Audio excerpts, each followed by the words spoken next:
So Star Wars The Acolyte just came out, and I have to say the first episode is absolutely horrendous. There's nothing in this episode that really makes me go say, wow, Star Wars is back, everybody. They've really done a wonderful job here. I'm so glad to be a Star Wars fan again. Why am I so harsh on the show?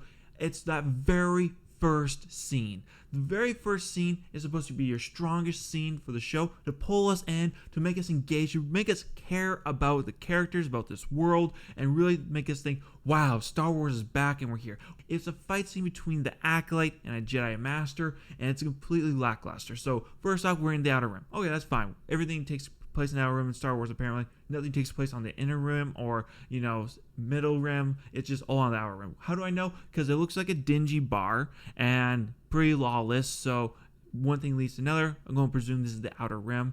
The person she fights against isn't skilled in martial arts. Neither of them are. It's just a lackluster fight. You don't really feel like they're actually fighting. You just feel like they're slowly dancing through the scenes. Like, okay, they're not slow, but they're kind of sluggish in my opinion. It's not like the quick bang bang bang bang bang that we see from martial arts movies like with Jackie Chan. It's just so slow, and it lacks any energy and any potency. The Acolyte, when she goes and meets with the Jedi Master, she's not going up and assassinating her, taking her from behind. She's just going up and confronting her like, fight me, Jedi. Like, why would you do that? If you were to do this to Obi-Wan Kenobi, Anakin, Ahsoka, Luke Skywalker, any of the other Jedi from pre-Disney, you would be dead, all right? Just coming up like that, going up to challenging them, you wouldn't be able to fight them. Like, maybe they wouldn't kill you just for that, but you're exposing yourself right away. You're getting rid of your biggest advantage, which is the element of surprise. For what? What reason?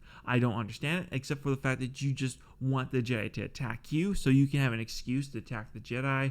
I don't really get it myself, but that's not the worst part about this fight scene, though. No, the worst part about this fight scene is that when the Jedi brings out her lightsaber to fight off the girl, she's just like, oh, you won't fight me, you won't kill me. Jedi should only use their blades to kill people. And Jedi Master, you should be using your blade to defend yourself and kill her. You're in the Outer Rim. This is a dangerous area. But what does the Jedi Master do? She puts her lightsaber away and she goes back to fighting with her fists. Now the only person that has weapons is the Acolyte. Although, to be fair, she's not doing a very good job fighting the Jedi Master until she's able to distract the Jedi Master by throwing a knife at one of the standbyers, and then is able to throw another knife at the Jedi. And this is BS, okay? First off, Jedi should be able to multitask. If you're deflecting laser beams, you should be able to stop a slow-moving knife and a slow-moving knife going to your heart. I'm sorry, but that's just BS. But no, the Jedi, she gets hit in the chest, and she doesn't say another word. She just slumps over and dies. So, pretty pathetic, but, the whole fight was pathetic, so it's a pretty indicator how the rest of this episode is going to go. Not that great. Now, from this episode, we move to a girl waking up from her bed. Now, she looks exactly like the Acolyte, so we're led to either believe that this is the same girl who is now back on her ship doing her normal job, or some kind of weird space mental connection is going on here. But regardless, she's going off to her job to go work outside as a mechanic out on a Federation ship, and while she's working outside, guess what happens? A fire out in outer space starts exploding outside from the ship. Now, I don't know about you, but there's one major issue with space. There's no oxygen out there. There's no way a fire can be taking place outside of space. So, I don't really get it how that's possible, but you know what? We're just getting rid of all the physics, all the rules in Star Wars, because it doesn't matter anymore. After all, if people can stab each other again and they die from it, not from a lightsaber blade, but from just normal blades, that's okay. That's and working with the world again. So the reason why I bring that up is because if you went to the other series, Reva, Darth Maul, several other people have been stabbed or cut through on the abdomen and have come back to life. Like, how? That's not possible. That should not be possible. Qui-Gon Jinn, you're looking like a bit of a wuss right now for not being able to take a lightsaber through the gut. Sorry, my man, but what the heck is going on with Star Wars? How can you take a lightsaber? Sorry, I'm getting off track here.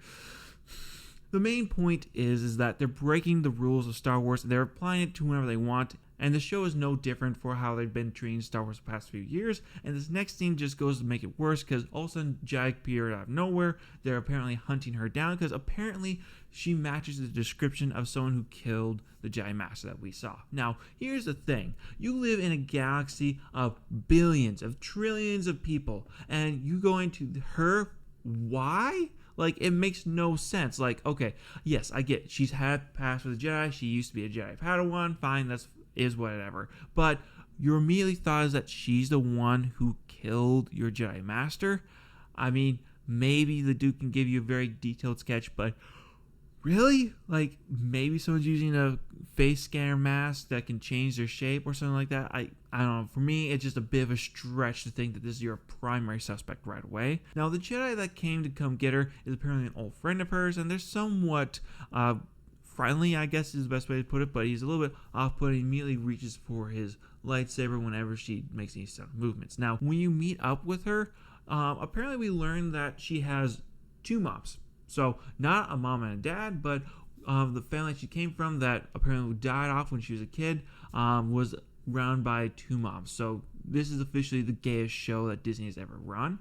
And also, we have her as our Anakin Skywalker, because just like little Anakin, she got into the Jedi Temple at the age of 8 years old. Now, why is that an issue? Well, here's the thing. The Jedi only accept younglings, like very young children, into the Jedi Order to raise them up to become full-grown Jedi, but she was able to circumvent the rules because her family died. Like, I'm sorry, I feel for you, I understand that, but you belong in an orphanage. The only reason why Anakin was allowed to become a Padawan of Obi-Wan Kenobi was because Qui-Gon Jinn was probably going to train him on his own, and he had requested the council to do it, and two, he had the highest Mandalorian count that the council had ever seen, so it's very likely that he's the chosen one spoken in the Jedi prophecies. What's chosen about her? Is she some sort of chosen messiah that's going to be coming and saving us? I haven't heard of a prophecy, not yet anyways, but oh, don't worry, we're going to have the gayest prophecy probably next little bit here. From what I've been hearing, episode 3 is going to be a fantastic episode for that. I can't wait. Now, when she asks exactly why he's there, he brings in apparently his Padawan, who, let me just say, he looks way too young to be a Jedi Knight, and you have a Padawan of his own.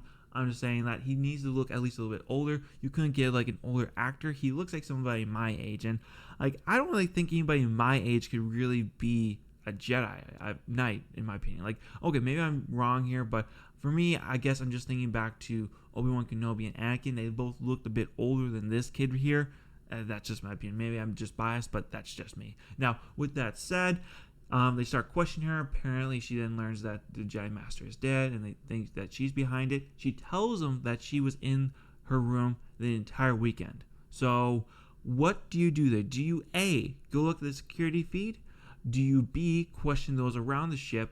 Or do you C, immediately just ignore her response and take her into custody as the primary suspect? You go with C, because you know what they did? The most genius move in the world. They bring the eyewitness from that bar, brought him along on the trip to go hunt down the Jedi, and they brought him into the room with her to point her out as the primary suspect to confirm their suspicions. Are you guys insane? If she was the assassin, do you not think that she would A, kill you both, and then B, kill the guy that you just brought?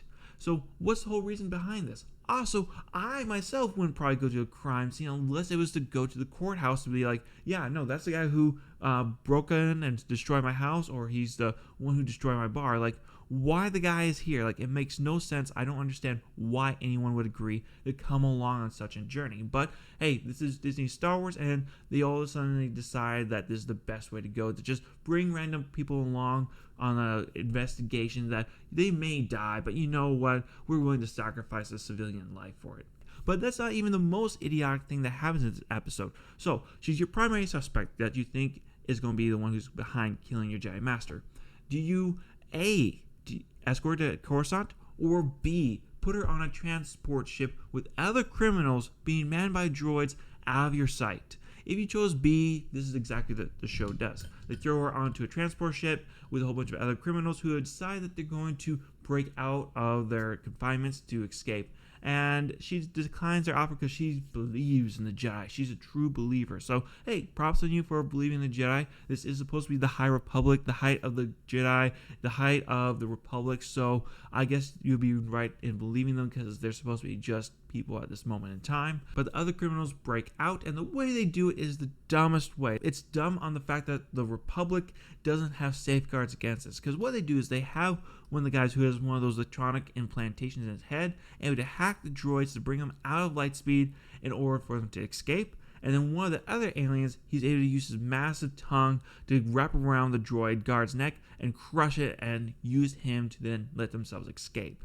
Now, why is this even possible? If you know this alien species has that ability, why don't you have him muzzled? Also, B, why do you let that guy still have his implants working? Like, why isn't he in a coma? Why isn't he shocked out of his mind? Like, why are you allowing to still operate if he can become a potential threat? Because that's what I presume is that he's there for a reason. He has that ability to hack into droids, kind of put two together that this is a bad idea, but you know what, we're not dealing with the most brightest people in the world when it comes to both dialogue and storytelling, so can you really hold it against them that they're idiots when it comes to building a good prison break? Not really. It's kind of what we expect from now modern day Star Wars. Now, as the whole crew is escaping, thankfully the ship is hit by an asteroid because it opens up a hatch just conveniently holding her little robot duo that slides just within her reach so she can hack into her own cell and get out of there before more catastrophe can happen. And she rushes towards the escape pod to escape, but she can't leave because she knows that there's a prisoner right next to her who's still unconscious that she has to go rescue. So she goes over to it, hack into his cell, and then she zaps the face hugger that's on his face. It doesn't look exactly like a face hugger, but come on, that's pretty much exactly what it is. I mean, you're already stealing from so many other franchises, you might as well go ahead and steal from aliens as well, because what the heck, you have no original thought at all, Disney Star Wars. She goes ahead, does this, and you know what this crazy dude does? The moment he wakes up, he pushes her to the side, rushes for the escape pod, jumps in, and escapes. What the heck? Like, he takes in nothing around his surroundings. He doesn't realize that he's free, that he doesn't know that the ship is, in major danger. Like, one thing at least maybe this psychopath would do is, like, maybe reach for her neck and strangle her, because this dude has been knocked out for a good reason, but instead he just pushes to the side and runs to the escape pod. Why? Like, you guys just completely scripted that horribly. This just didn't make any sense to me. Also, let me point out one more thing here, that this is the first white guy that we saw in the show, and he's a madman, and the other white chick that we saw is also dead. The only reason why I bring it up is because the show makes it very pointed to everybody watching that everything is diverse, is good in the show, whereas if you're a white dude or a white chick, you're either going to die or you're insane. That's pretty much the vibe I'm getting from it. Now, maybe I'm completely off my rocker. You guys can let me know, and I'll fully take back what I said if I'm wrong, but I mean, it kind of goes to what Disney's been doing, is just kind of rejecting the white person and just hailing the diversity for diversity's sake. Like, I got no issue with diversity. Like, heck, that black dude, he's fine to be a Jedi. I just would prefer him if he's a little bit older, maybe a little bit more muscular, maybe he looks a little bit more serious like a Jedi Knight. That's my only real issue. I don't really have an issue with the show being full of diversity. It's just that Disney is repetitively doing this of just, pushing off the white people because you're white devils, I guess, apparently, according to Disney, because you're not diverse. I don't get it, but that's what Disney seems to be preaching nowadays, and this is the content that they've made. Now, with that said, the dude escapes, and now she's stuck in this crashing ship head towards the planet.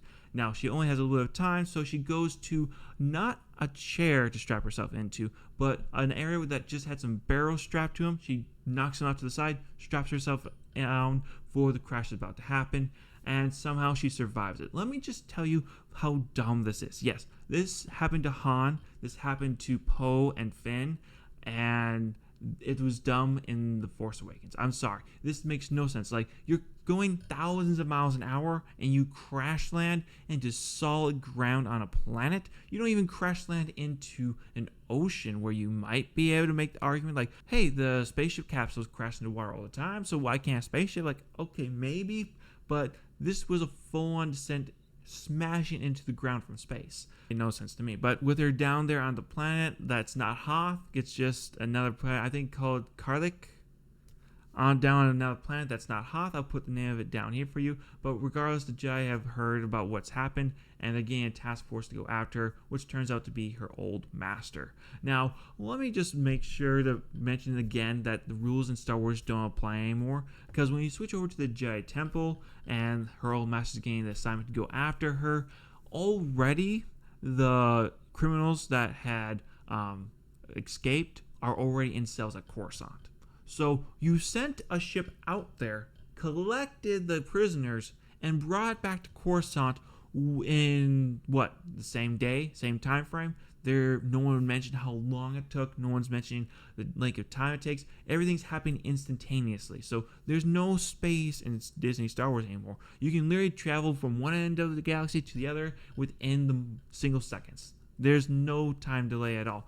Why do I say this? Because pretty much that's what it looks like to me. You didn't say that it took us a great deal of time to get people out there. And if it did take you a great deal of time to get people out there to bring those prisoners back to Coruscant, why didn't they just then go down to the planet to go the Jedi? Now, they make this excuse that our scans couldn't pick up anything down the surface, so we're going to be sending you guys out to go after her.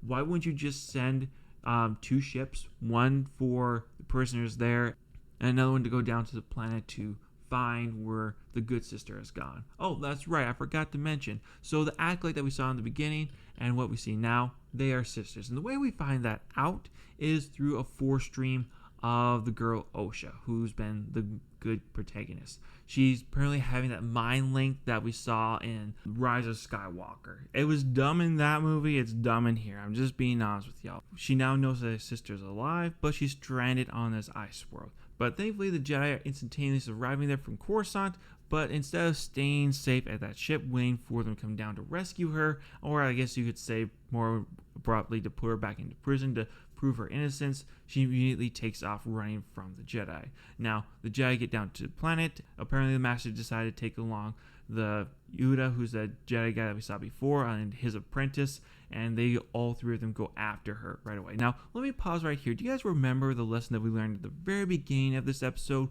from the Acolyte, that Jedis don't draw out their weapons unless they're ready to kill?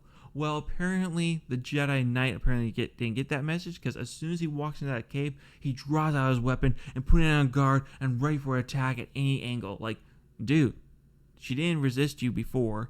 She probably doesn't have any sort of weapon. She was on a prisoner transport ship. And everything that's there has been destroyed, so it's very unlikely that she can cause you guys any serious harm. But nope, he's just bringing her around and using his giant flashlight as they go through some caves to track down Osha. Now, thankfully, they don't have to go very far, because she just went and found a dead end. And apparently, she's now on a cliff trying to escape from them still. The moment that she turns around and sees it's her old master, you would think that she would have had some relief and taking a step forward away from the edge of the cliff, saying like, hey, it wasn't me, I'm innocent, you gotta believe me. And the master's like, okay, I understand, just come away from the edge and we'll talk about this. But instead, she just stays there and she almost topples over the cliff, but thankfully the master uses his Force abilities and stops her in midair and pulls her back to the edge. Now, here's the other question. If you had this ability the whole time, why didn't you just do that the moment that she looked like she was going to fall? Why did you wait until she was perpendicular with the ground before you started pulling her back up? I'm just curious there. Now, once he's pulled her back up and he's face to face with her, she tells him like, my sister May is alive, and he believes her immediately. Now, why is this a big deal? It's a big deal because he told the Padawan that her sister May died in a fire and that she was the only survivor of her family. And that's part of the reason why he took her to the Jedi Temple and to be raised up as a Jedi. Which, yes, I know you're guilty, but I still don't understand how the Jedi Masters let that be. But fine, we'll just let that pass. We don't care about the rules of the universe anyways. So now that they know that May is alive, they now think that she's behind the assassination. So that's what we're going to be leaning into on the next episode. So, guys, it's not a very good episode. I hate to say it. We're off to a pretty rocky start. I'm going to leave it here. You guys let me know, what did you think? Do you think that there's any chances that season gets any better from here? I doubt it, but you know what? You guys let me know. What's your thoughts below? Do you think that this whole twin thing they got going on here is going to go well? You know, one yin, one yang, two sides of the same coin, but not at the same time. I guess it's interesting in a middle schooler kind of way, but the way they set everything up, the whole dialogue, the whole story premise, this whole universe, it treats you, the viewer, as if you're an idiot. Just not a very good show in my opinion. But hey, you guys let me know what you thought down below. Let me know if you are looking forward to the show, or if you agree with me that Star Wars is a lost cause. I look forward to hearing from you guys. Leave a like, comment, and subscribe, and catch you later. Bye.